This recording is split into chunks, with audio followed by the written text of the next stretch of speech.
All right, we're recording. For those of you that saw this live on YouTube the other night, we're recording this on Sunday night. I'm in a hotel room just outside of Alabama. DeChico is where are you, in your living room? My office. His office, and Jerry's in prison. So. Yeah, my home office. Jerry, the people listening to the podcast, I want to dive into everything, of course, but what they can't see is you have some sort of chihuahua on your lap. Mamita here. She's my 6-pound chihuahua. What's her name? Mamita. I mean, what they say about dogs looking like their owners is pretty true. Good. Thank you. So, today came as a big surprise. Both of you signed up for a second 5K and didn't manage to tell me about it. Where did this come from? Whose idea was it? Solely Nick's idea. He wanted to. He felt like I think, in my opinion, he felt that the first race was a starting point, and he never got to push himself. His goal was he was always encouraging me and helping me train, just keeping me focused. So he wanted to do one without the hype, with just, let's just push ourselves, go at it 100%, and see where things go. So, and of course, along this journey, I'm going to be open to things like that. So I was like, no problem, Nick. I did not want to do it. I dreaded the moment. I thought I was in retirement after my first race, but I sucked it up, and it wasn't too much arm twisting. I did it. So, and, but it was. I thought it was important. Also, I think what Jerry's saying is true. But I mean, also for him, for me, for us, I thought it was important to keep a specific challenge ahead of us that was, that wasn't that far out. That we had a great springboard with the first 5K that Jerry did at the end of April, and he really trained really hard for that. And I didn't want to just stop the momentum. I said, let's just set one up that's not that far out, and we'll keep it going because we gained so much by getting ready for the first one. So let's build upon that. And I think it worked out well for the both of us. It kept us focused and dedicated to being ready for it, which was important. So let's take a step back, because this is the first time I've had you two on the podcast. You can go back and watch all of Jerry's journey videos on our YouTube channel. And, of course, you're in the tribe. Jerry posts, pretty consistently for almost a year now, every Tuesday, his weight on the scale. I featured him a ton on our Instagram. Nick's very vocal in there as well, as is Nick's mom, his wife. I'm not sure who Wendy is, but she's got the same last name as your wife. Sister-in-law, yeah. Your sister-in-law. So it's really awesome to see how not meeting you two, but seeing you two again in September has really blossomed into influencing quite a few people's health and fitness. So the story was, Nick, Jerry, and I all went to college. We got there in 1996. Some of us left in 2000. Others stayed a little longer. And throughout that time in college, I've told this story, Jerry, just so you know, probably a dozen times to my friends on the weekends. I work on CrossFit, and no joke, even last night I was hanging out with someone who's a CrossFit Games athlete, like a high-level athlete in our community that is very well respected and known. His name is James Hobart, and he was asking about you. So, Jerry, I know, awesome. You aren't quite involved in CrossFit just yet, but there's definitely people taking notice of what you're accomplishing. What you've done is, he really said, he's like, wow, this guy changed his life. And I'm like, hell yeah, he did. So anyway, we partied a little too much in college. Some of us streaked fountains. Some of us had backyard wrestling matches. And others went on to be attorneys. So, but, we've stayed in loose contact over the years. We've seen each other at weddings, at second weddings, at other things. And, I obviously can reference the date. It was September 11th of 2017, right? Easy date to remember. Yeah. And, Jerry and Nick showed up. We were on our, road trip, our world tour. And I was telling them last night, man, when I saw Jerry there, I mean, aside, I'd seen pictures of him, so it wasn't like super shocked by his weight. But I don't know if you remember, Jerry. After the seminar, we were moving chairs back down, and I thought you were gonna die. I don't mean to laugh, but it's true. It's. I laugh because it's shockingly true and worrisome and just amazing that was the case. I mean, Jerry couldn't walk from where we parked, and we parked on the same block, to the CrossFit in South Brooklyn that we went to without having to stop and take a break. I'm being literal about that. I'm not being like figurative. I'm not speaking figuratively. And I'm being literal. I looked at Nick and I was like, I don't think he should be helping move these chairs. Right. So go ahead, Jerry. You're listening. Talk to us. I'm stronger than you think. Also, I didn't go there. Contrary to all these stories of, I saw the heavens open and I wanted to change my life. Like, I thought Nick was bringing me to some sort of like Amway indoctrination, like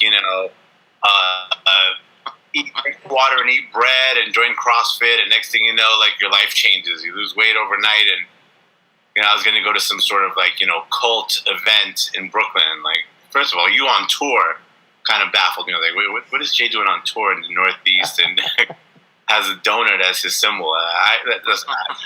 Being heavy all my life, I've done the Weight Watchers and the other brands and the snake oil, the snake potions and all that other stuff, the special pills from China. I had a Fedra before it was even popular, before it was legal. So, you I was very skeptical. The street version of a Fedra. But I think this for the people on the podcast that might not actually have heard or been following it, I think it's important to set it up that in August, and Jerry, I think at this point we could talk about this because it's all out there anyway. But August 4th, I sat with Jerry going into detox and rehab. This was his second time going through this, so I sat with him to get him admitted. This was August 4th. And he was 442 pounds when they weighed him in for the detox program in the Bronx. 442. Yeah. Unbelievable. And then by September 11th, he had finished his month in the program, and I guess you lost a little weight just by not drinking for a month, and you came to the seminar with me to go see Jay, but I could tell it was like not something that you were very much into. But you did it anyway, and I appreciated that. And at that time, on that night, you weighed 422. Right. So you were 422 on September 11th. And then that night, man, I just saw a firelight in your eyes, and you just said, I'll do it. And first we stopped at Dinosaur Barbecue, because it was around the corner from the CrossFit. And then you're like, but I really want to do it. And we stopped at the Target, or one of the Targets on the way home at like midnight in the Bronx to like buy scales. So Jerry and he started the next morning tracking, weighing. And now, a few months later, he's just weighed in at 307. So take that, 442 to 422, and now 307. Amazing. I mean, amazing. Yeah, it's nothing short of amazing, and you are by far my most successful person I've ever worked with, and it's even more rewarding having known you for so long, and the fact that you've been sober, so it's changing your life. I mean, accidentally, I've been sober in that same time. I haven't had a drink, but I suppose it was accidentally in solidarity with you, Jerry. So, like Nick said, you were all in. What made you go all in that night? Well, I think it began a little bit before that night when I was in rehab, and the value of it is that I was able to focus on myself and do some reading and really take a time out from social media and everybody else out there, and just I read Dr. Stephen Covey's book, 7 Habits of Highly Influential People, and just the point was that if things don't change, if my paradigm doesn't change, things aren't going to change, and I got lucky. I went into rehab at 442, and when I walked in, I had no diabetes. I had no illnesses, no severe liver damage, none of the stuff that I thought I was living with, And I was like, Jerry, you have this opportunity now to either make the most of your life or go towards the opposite end of the scale. Like, I joke about it, but I was closer to my 600-pound life than I was to being athletic at any point, And so when I went to your thing, a couple things happened, right? Accountability. I had to think about, geez, this is my friend. His reputation is on the line. He wrote a book. He has a method. I cannot, go halfway on his method, Just out of respect for the fact that, you're taking me on as a client, almost pro bono, and it's one of those things where it's like, all right, you know what? Like, I don't want to put your work up to criticism without giving it 110%. And on top of that, it was just like, I'm getting stuff that it took research and took effort, and I've seen you go from a plumpy chicken McNugget looking dude to shredded. And I know, but the point is that it's like Mr. Miyagi says, right? Like, stand, yes karate, no karate, karate in between, squish like grape, so like, I knew I was going to have a little success at first because I was so big, but at the same time, I felt that with this luck of being deemed not dead yet or still kind of healthy, I had an opportunity to take full advantage of that and turn my life around. It's funny to us, but it is true. I mean, we're all pushing 40. I turned 40 this week, and it's like you could have died, from, not to mention everything outside of being, overweight, but the fact that you didn't have diabetes and all that stuff really is crazy. It's crazy, and I wish it was something profound that I said that night, not that I was a plumpy chicken McNugget and not that way anymore, but I'll take it. So everyone can kind of... You know what, I think, but it was also when you went through the program, not to go through your seminar again, but I think you explained the method and the macros and the way you come up with them, what you got to do in a way that was easily understood by regular people like me who's really doesn't know much about nutrition and dieting. And when I listened to it, I realized that if I did what you were saying and the way you were saying it with it, it would be effort, but it was very achievable and I could accomplish it because it wasn't overcomplicated. And I really think that made the difference for me when I listened to what you were saying, and I realized, carbs, fats, and protein. Like, okay, I could handle tracking those three things as what my primary concern has to be, and the way you explained it was just right to get somebody like me, into it and going. So that was good for me for that night too. And I started the next day with Jerry as well. So he did it. I said I'll do it with him, and we started rocking and rolling since then. I know, Nick. We will talk about your success as well. Don't worry about it. Don't worry about it. But so, Jerry, I mean, people can follow your story. It's out there. You're down over 100 pounds. Be completely honest right now. Has it been easy? Well, it's a hard question to quantify. Like, has it been easy? Am I changing the world? Am I solving the world's problems? Am I, curing cancer? No. In that sense, it's easy, right? There are times you want to fall off the wagon. There are times you want to, especially being sober, you got to deal with things now head on. You can't just say, oh, I'm not going to deal with it now. I'm going to tie a bender on. I'm going to go this. But, relatively the program has been easy. I mean, it's like a bank account, and like you're spending almost. You're spending your calories, and a carb is a carb is a carb. I went to ask you, and you're like, yeah. So one day I would find myself eating Sour Patch Kids to eat my carb number. I know that it's not part of the whole quality mix of things, but I've been able to deal with graduations, and I've been able to go to different events and not feel or have birthday cake, and I guess because my macro numbers are also pretty high. That like I've but kept my activity level at 11. Go to the gym, be more active. So, you're eating at 180, dude. That's not. I mean, I thought that was actually really aggressive for you when you started. You mean at 180, dude. So that's.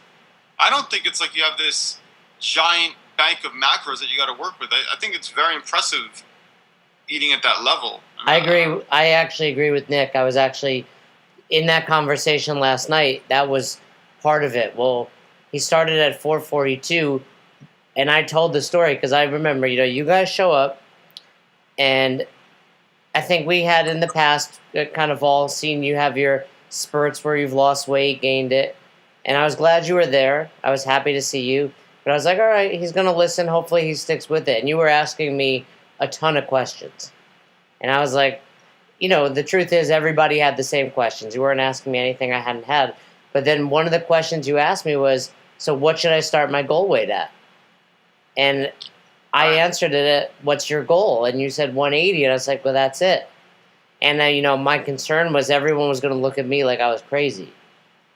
But, so I don't think you have a crazy amount. I started people at higher numbers. And the truth is, we've had some people reverse diet to the point that they're eating more than you. You're definitely, within a tight set of parameters. Sure, it's more than the average woman or even man, but you're doing a great job sticking to those numbers. And I think it was important to show people that, you're eating to support your true goal, which is 180, and you're now closer to that goal than you are to where you started.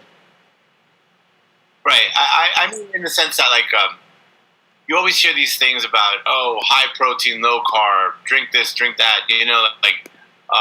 Having carbs just felt very refreshing, in terms of that sense. My numbers might have been aggressive, but I would have some trouble. I would struggle with it in my mind. When I was 356, I'm like, don't I have to change my macros? I'm plateauing. Like, no, stick with it.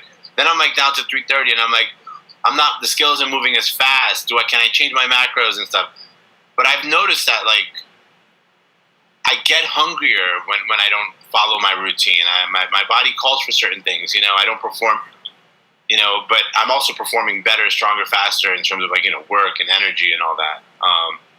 So yeah, the fact that the fact that it's like a way of life and it's consistent and it incorporates every single part of food and nutrition, like, or don't eat anything fat, or don't eat this, or don't, things that you're used to. Versus, like, now I have the strength to make whatever as long as I follow the recipe and track everything. People at work are like, you're not going to have that chip, are you? And I'm like, well, as long as I track it. They see me take my phone out, and they're like, I'm like, yeah. So. Yeah, I don't know why all of that Kia dealership is not working with me right now. But that's fine. So, somewhere along the way, the crazy notion of running a 5K got put in your head. Right. And who started that, you or Nick?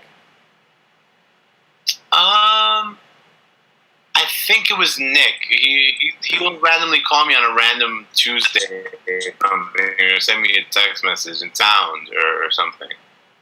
Well, it was like I said, Jerry. I saw how hard he was working in it, and I thought it was just good to have a challenge outside of just simply, hitting the macros every day, because that's the linchpin, like that's the foundation. But I think I just felt like we needed something else to do, to work towards, and it was a good way to get outside. Honestly, it's like breathing some fresh air. And this Jerry lives very close to Van Cortlandt Park, and that's where the race was, and it was perfect. So the first day we showed up to train, the first weekend, we literally were able to run the course that we were going to be doing on the 5K. And I think it was just good mentally and emotionally to have that right next to Jerry's house. And what I like to tell people about, again, when the first day we started training, it had to be about a month or 5 weeks before the actual race, so maybe mid-March. Jerry literally ran about 20 feet before he had to stop and take a break. So he had already lost a ton of weight at this point, but he hadn't run. And he ran about 20 feet, and he took a break. And then he started walking. And then he ran maybe 50 or 100 feet. But he made it around. He was dedicated to make it one way around the whole track, which was a half of 5K, about 1.5 miles. But he kept going every day, and he would post pictures, send me messages. He was going with his girlfriend Maciel. They were running several times a week, and I would run with him on the weekends. And then the next weekend we went to go run, and he ran like almost a quarter mile, and then he kept progressing to the point where within the first couple of weeks, he went from running 20 feet before having to stop to running 1.5 miles all the way around the park without having to take a break. It was incredible. He set a goal, and he worked at it relentlessly. It was amazing. It was really amazing. Jerry's always been very athletic, given his weight. I mean, you were part of the cheerleading team, right, in Albany for a short period of time. We met each other playing rugby. We had some classic wrestling matches. You've always been athletic, and you've also always been very stubborn. So, pair those two together, and no wonder he can run that 5K, and it didn't surprise me. What was your time on that first 5K? Oh, I was 44 and change. That's still great. Still great. I mean, that's still... It was up to 80 degrees. It was the worst. Still a 15-minute mile average, which is nothing to laugh, I mean, that's a respectable time. So, you guys surprised everybody with a second 5K today. Nick, you came in, third in your age group? Oh, stop it, no. What was it? I really thought that was... What was it? I came in first in the 30 to 39 age group. I was very happy. Okay, you did. Okay, I was being serious. You did well. Yeah. I mean, that's awesome. I mean, you had like a 25-minute 5K, right? Yeah, exactly. And so I was really pumped. The guy that came in second was 31, so he was 8 years younger than me. And I was pretty pumped to get that first place indication next to my name. I thought it was exciting, put it that way. That's really cool. And Jerry, you were 12th. Yes, I was. I also zoomed in on the guy who Nick beat, and the guy had like a Boston Marathon shirt on. So yeah. A little extra kudos to Nick. I think he beat a ringer. Yeah, I mean, that's a legit 5K time. I mean, as much as I do CrossFit, I mean, if I hit a 28, 29-minute 5K, I'd be very pumped. I'm not a great runner, so that's really well. So, and now, Jerry, last week you weighed in, you were 307? Mm-hmm. Yes, I was. 307.4. What are you hoping to see on the scale this week? I'm actually hoping for progress. Maybe 305, something like that. I my habits have been a little off with work and with me prioritizing things. To take your story, I prioritize. But yeah, I mean, I just like to see progress now. I mean, any step is closer. I'm realizing I'm in this for myself. So,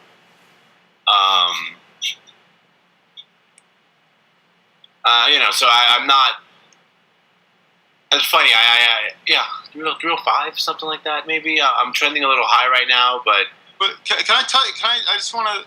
I think it's important to point out that the change in Jerry is not just like we've been best friends for 20-something years. I mean, and I've seen him go through different stages in his life and different things, and I got to tell you, the difference this time is that I know he's really entrenched and really focused and really into this whole health as a priority thing for him and changing his life. I mean, the last couple of weeks have been very tough. There's been other things going on with work and domestic stuff, but he hasn't lost focus. He's worked hard. He's helped other friends that we have out with certain things, which takes time, and found time to prioritize his health, which has been amazing. And even for this 5K, the second one that we just ran today, he didn't get a chance to really train like he had for the first one, but he still was. He said he was going to do it, and then he showed up, and he's fucking waiting for me. He's always waiting for me. He's always a few minutes late trying to pick him up, but he's ready to go. And even the last couple of days. I never thought like he wasn't going to show up. But in the past, it would always have been a question. Like, oh, Jerry, I haven't talked to Jerry in 2-3 days. I haven't checked in with him 27 times. Is he really going to show up? Is he really going to be ready at 7 in the morning when I got to pick him up? I don't have those worries anymore because I know not only is he going to be ready, he's going to be waiting for me because he's going to be ready early. And that's what happened today. So it's a total change, which is amazing. Well, and I'm so happy for my boy, man. I really am. You know, I wish I could take all the credit, but I think, you know, your nutrition and your health plays a big role, but certainly you're doing other things and you have other great influences and support system in your life. But I think, you know, when your health is getting dialed in, it's a lot easier to make other areas that were stress and were something that could derail you not matter as much. The question I wanted to ask you, though, is, has it been challenging? Because this is something that a lot of people deal with. When they first start, they see a significant drop on the scale, and then it starts to slow down. How has that affected you? I think I learned how to deal with it. I learned how to like pace myself in terms of. I remember if I was in a number group for more than 2.5 weeks or 3 weeks, I'd get disappointed. Like, oh, I'm 361, 364. Like, if I was still in the 360s for more than 3 weeks, I'd say I'm not working hard enough, you know. But then I stop and I look back and I'm like, wait, you know, I conquered that all. Like, I'm on the doorstep of 299, you know, and I haven't been 299 since maybe 2002, 2003. Like, you can't throw out the baby with the bathwater, man. You can't think like, oh, you know, it's slow this week. You know, like, I lost 1 pound this week, right? Normally I have 150, 200 likes, compliments. I'm like 26. Not that I keep counting. So yeah, I didn't have that gladiator moment of like, it was all this weight, you know. But at the end of the day, it's like, I lost this weight, you know, like, that's fine. You know, there are times when I would go to and it's like the running. You go to the track, and not every single week you're going to get better. I go to the bench press, and not every single week am I lifting 2 pounds more or getting the 5 or 6 reps that I want. You know, some days I can't do 2. I'll fail out, and I'm like, what's going on? Am I any worse than last time? It just happens. You deal with failure, you know? Like, the whole thing is that you try to win more days than you lose. You know, you try to just take the whole journey and not get discouraged, you know, push it aside and just, you know, start all over again. And you know, it's just, yeah, it becomes difficult. But at the same time, if you want it bad enough, or, you know, why would I not walk the last 0.1 miles after I've already not gotten a better time than I did the week before? Because you know what? People are counting on me to run, and I deserve to run, you know? Like, it's one of those things where, all right, so I'm not losing, you know, I'm losing ounces. Okay, keep it moving, you know, I'm still losing. Like, you know, the point is that it eventually I'll get over a hurdle, and I'll start, you know, once I start getting my dips, once I start being able to burn more calories, things will change and I'll be able to burn quicker or something, you know, but you still got to go through the process for that to happen. Well, and I think if you really were to stop and listen to everything you're saying, you are making daily wins. Your just desire for those wins to be so substantial sometimes makes you, you know, overlook the fact that they are actual wins. You know, every pound down, every ounce down, every time you're running, every time you're benching, those are all wins. It's easy to overlook that. Doesn't seem like progress, but it is progress. I mean, the fact that you now can basically pick up and run a 5K whenever your buddy asks you to is something you couldn't do. You know, so you definitely are continuing to make wins, and I'm sure when you post that first picture at 299, you'll get more than 126 likes. So the internet will explode. How have other things been? Has it affected your relationship with your girlfriend? It's good. We're like a partner. You know, we're partners and stuff. Like, she tracks, I track. Like, she did 2 minutes better on her run today. And this was a grueling track. The Riverdale Van Cortlandt is just an oval, just a straight oval, no peaks and valleys. We had 3 bridges in this one, and a couple of like challenges. You know, there was humid about terrain. It was just a weird race today. They didn't have a bathroom open, so I ran with a brick in my stomach. It's true. It's very true. It was just an odd, tough race, you know. But not that. My girlfriend's doing great, man. She's working out. She's benching, you know, like 40 pounds. Like, no, she's squatting like 40 pounds more than her body weight.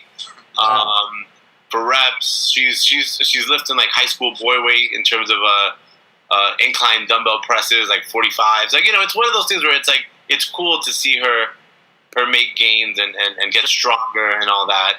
All right, just tell them how you're getting it in a lot more these days. All right. Yes. That's really what we want. I think that's really what I mean. The libido is better, and the access to the goods is easier. So, well, good news is the weight anybody. loss has changed me significantly. Yeah, the good news is no one's still listening to the podcast at this point, so we can be R-rated. It's after hours, but I mean that is good to hear. That is good to hear, and no, it's awesome that she's seeing an improvement. I'm sure. I mean, being in a relationship, we spoke about this last week on the podcast, where your significant other is supportive and tracking with you, makes it that much easier for you. It's a common language and something you can both do together. So, and it sounds to me like you actually did probably do better on this race based on the fact that it was a harder. I mean, those are things they look at when they look at and evaluate races, right? The weather, the course, whether or not the runner had to drop a deuce, all those things can influence your time. So I think that's really awesome. Would you say your goal is still 180? Yeah. All right. Absolutely. I mean, like, you know, I haven't seen significant enough change to stop. So, I mean, I think I'll try, you know, if I'm around 190 and then I say I look great, then that'll be it. But there are things I want to do, like running is one of them, climbing is one of them, odd things like that. Like, I saw that French guy save the baby, and I'm like, I would love to be able to climb, but I first have to do a pull-up, you know? Like, no, I mean, like, things that are metrics for strength. Like, what does 350-pound benching matter if I can't pull myself off a cliff, or just something, you know? Right. So and body weight, yeah, it's a number, but at the same time, you know, my body fat is going down, things are working out. So, but yeah, as long as I keep that as my goal, you know, I'll deal with those other hurdles of maintaining that, you know, once I get closer. Right? Have you been back to the doctor since you started this? No, but funny you should mention that. I did schedule an appointment for a physical middle of July. I mean, I want to videotape that doctor's appointment. Nick, will you go with him to the doctor? I will talk to Jerry about it. See if we can work that out. I think HIPAA laws will prevent him from letting you videotape me. Just the doctor's reaction. I have the forms. You can sign them. Don't worry.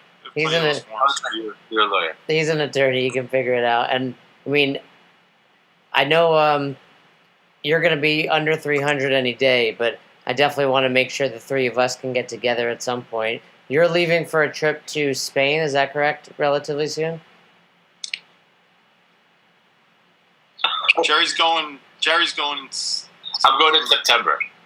Oh, was this a surprise? No, I'm going in September, and then for my 40th birthday, my folks bought me a cruise to the Caribbean. Wow, that's July. That's July 8th. That's what I was talking about. You're going on a cruise July 8th, and I think you'll be under 300 pounds prior to that. It'll be maybe your first obstacle, but like I would tell anybody else, enjoy yourself. You know, enjoy some indulgences, but do your best to keep track. Continue to exercise. There'll be a track you can run around, and I'm sure you'll still be on the right path by the time you get back. So, Nick, I know you're going to be... What's that? Go ahead. I want to ask you a question. Sure. Is there like a macros friendly, like let's say like weight cut? Let's say I want to do like a UFC style, vacation style, like crash. Is there a macros friendly, like, all right, divide everything by 2 or something like I don't want to, but like I'm just thinking, can I cheat a little? What do we got? I mean, if I'm willing to run a 5K, maybe I can cut back on some things. You mean I want to look pretty? I want to look better on this vacation. Okay, so you're basically saying, is there a way I can crash to lose weight faster? Is there any way I could do it macro friendly? Like, is there any? Let's say if I was a boxer and I was like, Jay, I need to make weight. I know they'd probably be at the right weight if they were following your system, but I'm just saying, I mean, you're certainly not asking a new question that I've never heard, and I think for those listening to Jerry's question is, and Jerry knows enough to know there are really two different things: losing weight and weight cutting. So for example, what Jerry's saying is a UFC or a boxer or someone that has an event in their life where they have to weigh a specific weight. It would be a very different style of weight loss, typically water weight, to make weight on this scale.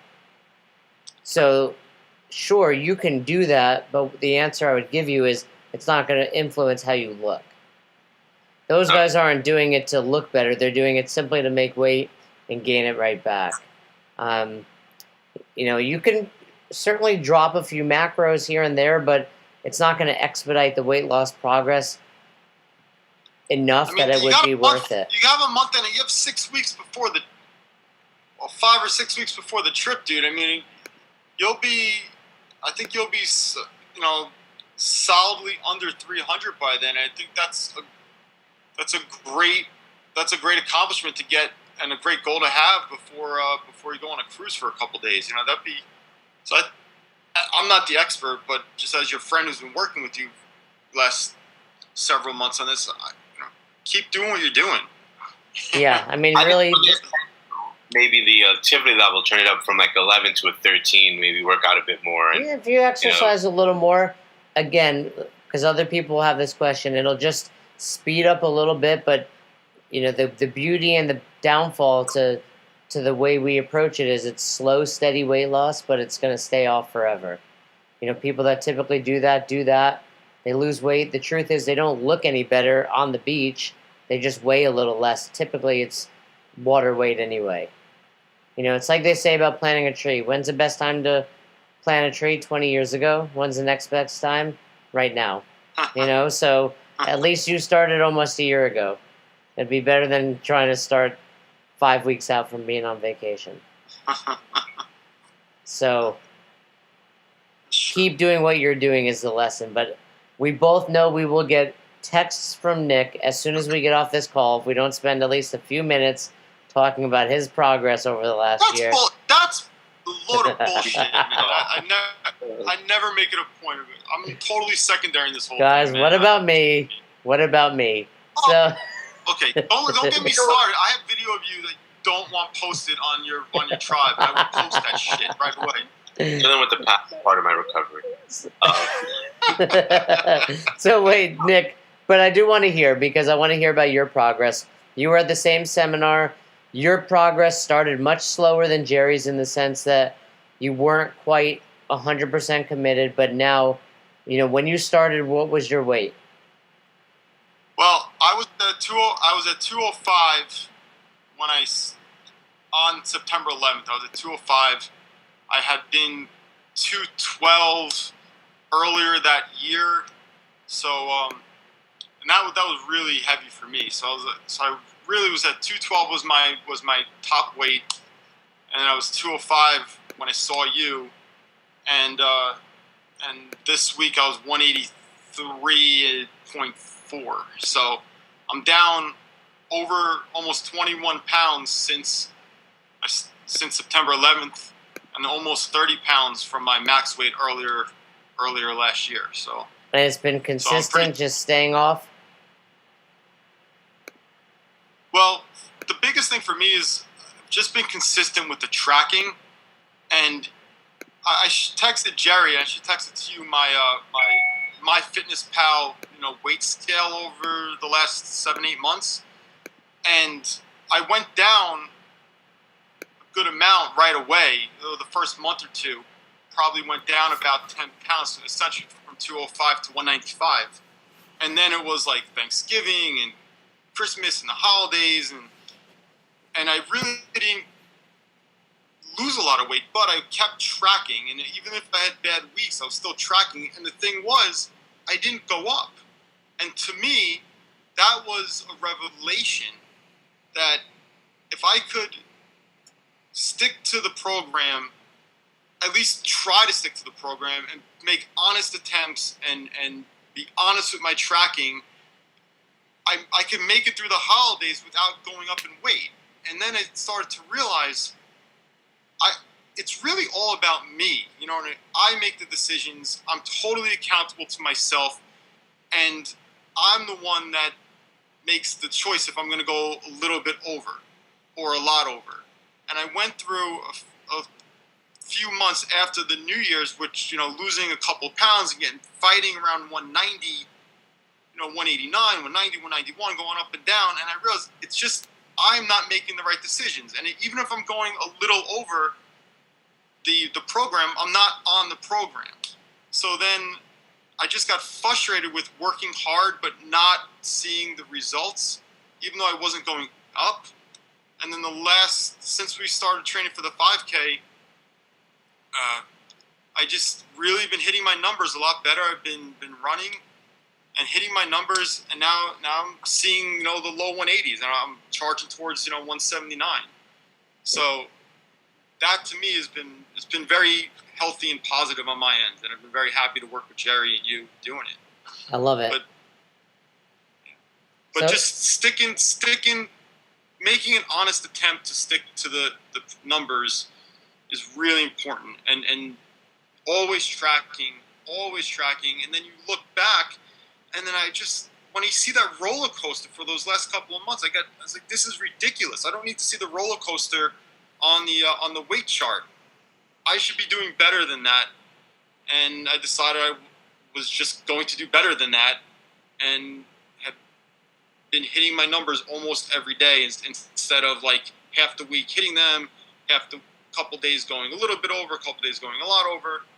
And once I started being really dedicated to really hitting my numbers every day of the week, or maybe 6 or 7 days a week, things started to change again. And I went down from, you know, broke past 190 and have been going straight down for the last, you know, 6 weeks or so. I love it. Well, I think Jerry might be at 180 before you. So, Yeah, all what right. happens? I hope so. The 180. What was that? What happens if he does hit the 180? Well, if he hits 180, he'll have to evaluate if that's where he wants to stay. Does he want to go lower? And if he gets there and he's happy, he'll be ready to reverse diet, add more food, and Well, honestly, what I've been telling myself is I want to hit 179.9. So I want to see 179 in the scale. And then what I want to do is talk to you about, you know, a healthy way to work it. Look, I'm not trying to work out. I need to be ripped like you and Frank Pacheco and all these guys. But right now, for me, the priority is trimming down, wearing like medium or large shirts that look nice on me. You know, like I'm wearing shirts now that I haven't been able to wear in like 2 or 3 years because they've just been sitting in my closet. But now they're fitting again, and like I need to get new suits because my suit pants are too big. So the priority now has been to like trim down. that's And I it. want to hit the 179.9, but then I want to start focusing on maybe toning up and actually getting into like real shape. And then we'll have to talk about what that means for my numbers and all that type of stuff. Well, you know I will be here. We will make that happen. And we'll wrap this up. We are all proud of both of you. And Jerry, we are excited for what's to come Also, Jay, congratulations. on. I saw you posted a video of you lifting ridiculously heavy weight and reaching goals and PRing and all that sort of stuff recently. You know, I don't want to steal Nick's thunder on this podcast, but yes. I follow you. You know what? It's funny, eating right and exercising and all that stuff works. So whether your goal was, you know, to get under 300, to get to 179.9, or to go from a chunky McNugget to a ripped guy, you know, it's funny that eating right works, and it's cool that it's really helping three different body types really with three different goals. So that's an awesome way to wrap it up. If you wanna visit Jerry or buy a car, where's your car dealership, Jerry? 1850 Central Avenue in Yonkers, New York. It's Yonkers Kia, right?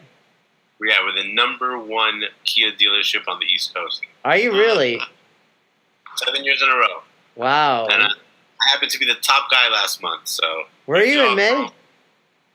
So yeah, even with all the workouts and all the other stuff, I still managed to sell the most cars. And listen, I want some of these guys in the auto business because our lives are terrible. We eat fast food and sit at desks and do whatever. You guys can do it if I can do it. Just get up and walk around a little bit, eat right. People say, "Why do you pack your lunch? You earn pretty well. You sell a lot of cars." It's like I'm tracking. I got goals. It's different. Have you had anyone come back, buy a car for the second time, and be like, "What happened to you?" Actually, I'll tell you a funny story. I had a coworker who went to a wedding in another country, and it was like a 6-week wedding, I think, or something. He comes back and he goes, "Whoa, Jerry, you look slimmer." I'm like, "Wow, it's good to see you. First of all, you still working here." But yeah, literally, I dropped like 30 pounds or 20-something pounds. It's been away. But I've also been working out, so it looks much different in my clothes than it does on the scale.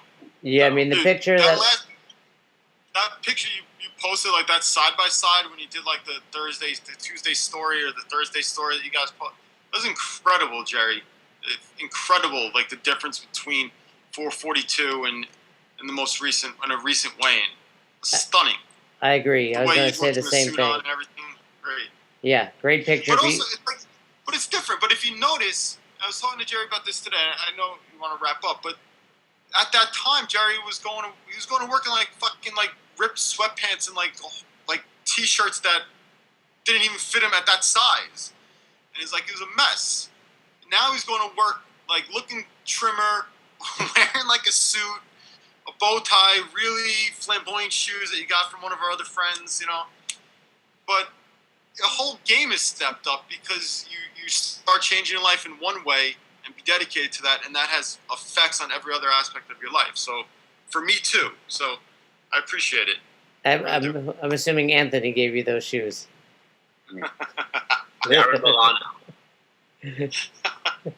So my credit shoes, loafers. And I mean, you do look great, Jerry. You've always dressed pretty well, but like Nick said, I mean, it's just amazing that for both of you, when you feel confident in your own skin, you want to show it off. I assume we don't have to discuss it, Nick, but I assume your libido is also increased, and baby number 3 is on the way. Oh my goodness! Let's not talk about baby. I actually think it's the opposite, and that's why he won the race. So, like boxers don't do anything the night before a fight. I think that's what yeah. Rebecca, I have a big race coming. All right. Well, before we make this too devious, we will wrap it up. I'm glad we all got to catch up. It's been a while. We've all been busy. We will keep you posted. I'm looking on. You know what? It'll be my 40th birthday at your next post. That'll have come out before people listen to this podcast, but I'm excited to see where you're at, and I'll hopefully have an opportunity to talk to you guys this week. All right, bro. Happy birthday again. Thank you, guys. Have a good night. Have a great week. Love you guys.